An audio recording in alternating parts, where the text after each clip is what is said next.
Shylan Scubis is a resident of West Virginia Sober Living Solutions in Morgantown, West Virginia. She transferred here after spending a year in jail on drug-related charges. I was addicted to drugs. I fell into a dark spot in my life, led me to incarceration. Providing opioid settlement money to recovery homes is one of the ways experts say those dollars can have immediate impact. Do you need any Narcan? Along with harm reduction services like distributing the overdose reversal medication naloxone and making substance use treatment more available.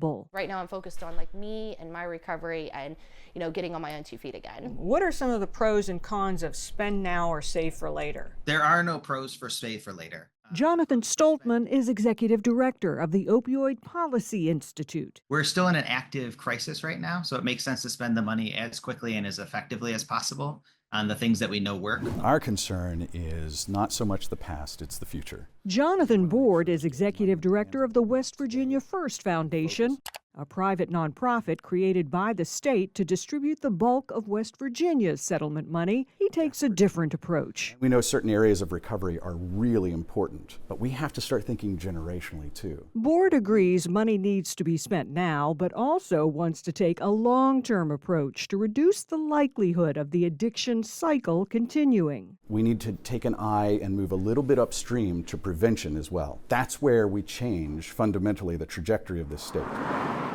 West Virginia has the worst overdose rate in the country, 3 times the national average, and it's having an overwhelming impact on the children of substance users. In West Virginia, over 50% of all of their children are being raised by someone other than their parents. As a small state, if we want to exist and thrive, we have to solve problems for our children and grandchildren.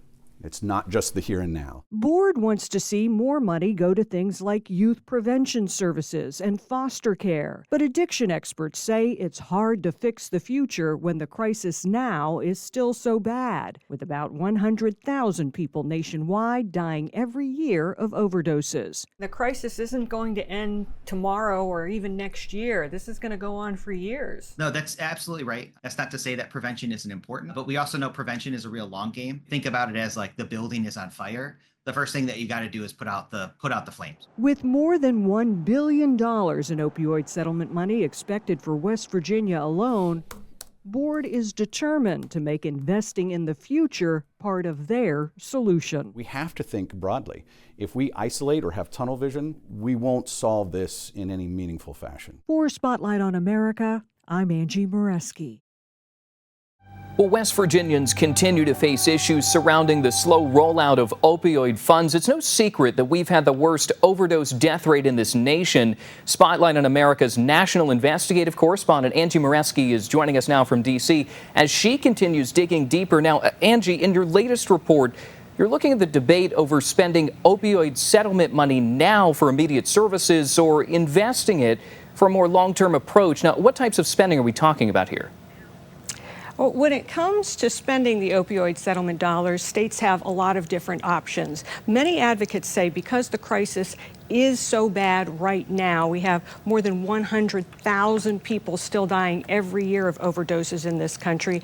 As you say, West Virginia is worst in the nation with 3 times the national average for overdose deaths. So with that crisis being so intense, they want to see this money flooded into the community right now to save lives with things like spending on treatment services, increasing access to recovery homes, harm reduction services. That's things like naloxone, the overdose reversal medication that they can give to help save lives and lower the number of people dying today.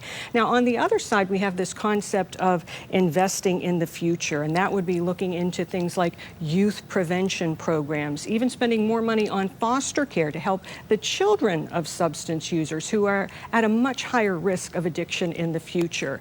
And that generational approach for West Virginia is a real part of their strategy.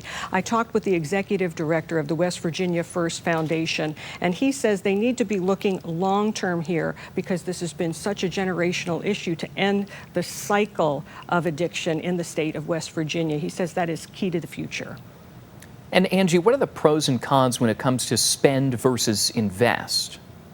Well, on the Spend Now side, we talked to a national organization, the Opioid Policy Institute, and the executive director there says we are indeed in an active crisis right now, and he wants to see this money flooding into the community, being spent as quickly as possible, as efficiently as possible to help save lives. Now, he says that's not to say that prevention isn't important. He says it is, but he likens this to a house being on fire, and that we need to put out the flames now before we can start looking at the problems of the future.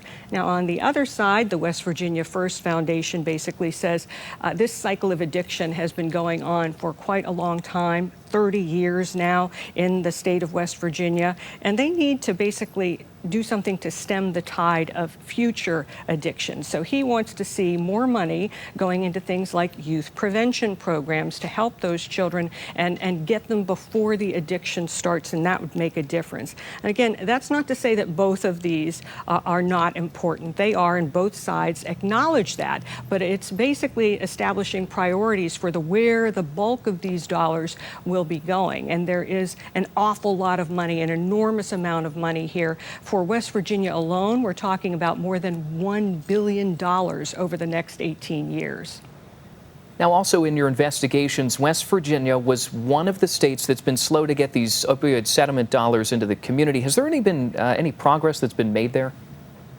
Well, you know, Daniel, there has. The West Virginia First Foundation has definitely stepped up their efforts to get this money into the community since our original report. They just went through their first phase of applications for the grant process, and that was an expedited review process. And the West Virginia First Executive Director says they got 174 applications. The application period just closed on October 5th.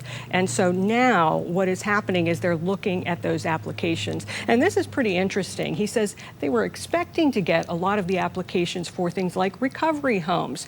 But indeed, he says the majority of the applications they received were for youth prevention programs, which is interesting because it falls in line with the strategy that he has put forth to try and stem the tide of abuse, of drug abuse and addiction for the future. So now what's going to happen with those applications is that they will go before an expert panel to review them and score them, and that panel will then make recommendations to the board, which will then vote on who gets the money and how much money. And the executive director says they hope to have that process completed by the end of the year, with dollars going into the community by December 31st. That is their goal. So while West Virginia did lag behind, they are moving much faster now and are hoping to have some dollars in the community by the end of the year. Well, and finally, and it was another powerful element within your story, was what Jonathan Board, the executive director of the West Virginia First Foundation, mentioned to you about the impact on children. Now, in your conversations with Board, where does he want this money to go, especially to help provide help for these children? Yeah, he brought forward an eye-popping statistic. 50% of the children in West Virginia are being raised by someone other than their biological parent. And that is because, he says, of the cycle of abuse. Many people dealing with substance use issues, either addiction or incarceration related to drug use. So in light of that, because so many of these children are being impacted, he does believe that sending more foster care services and the prevention services are going to be a key part of getting through to the young children in your community to help stop this for generations as we move forward. Spotlight on America's Angie Moreski, thank you so much for joining us. Thank you for advocating for the people of West Virginia.